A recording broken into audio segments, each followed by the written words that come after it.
সরকার বিলটা করেছে, রাজ্য সরকার বিলটাকে সাপোর্টও করছে, মুখে বলছে করি না, কিন্তু বাস্তবে আন্দোলনের নামে যারা যারা আন্দোলন করতে না চখা বিল বাতিল করো তাদেরকে পিটছে কেন রাজ্য সরকার? তো মুখে এক আর কাজে আর এক। অতএব কেন্দ্র সরকারকে কখনো রাজ্য সরকার চটাবে না, কেন রাজ্য কেন্দ্র সেটিংয়ে চলছে। রাজ্যের মুসলিম সম্প্রদায়, আদিবাসী সম্প্রদায়, দলিত সম্প্রদায়, বহু বড় একটা হিন্দু সম্প্রদায়, গরিব যারা আছেন তারা কখনো সংগঠিত নয়, এক হয়ে যায়। তাই এই সরকারকে কেন্দ্র সরকার বসিয়ে রেখেছে, বিশেষ করে মুসলিম সম্প্রদায়কে বোকা বানানো হচ্ছে বসিয়ে রেখে, যে আমি তোমাদের দরদি আর আমরা সবাই তিনার পাশে থাকছি। কিন্তু যখন যেটা সেন্টার বিল করতে চাইছে ইনি ভেতরে ভেতরে সাপোর্ট করছে, রাজ্য যেটা করতে চাইছে উনি ভেতরে ভেতরে সাপোর্ট করছে।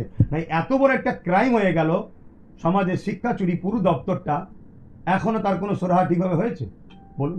এত বড় বড় সব দুর্নীতি হলো, ঘোটালা হলো, সব আগিয়ে গিয়ে শেষ। তিলোত্তমা বোনের বিচারটা কি হলো বলুন না, পুরো খিল্লি করে দেওয়া হলো।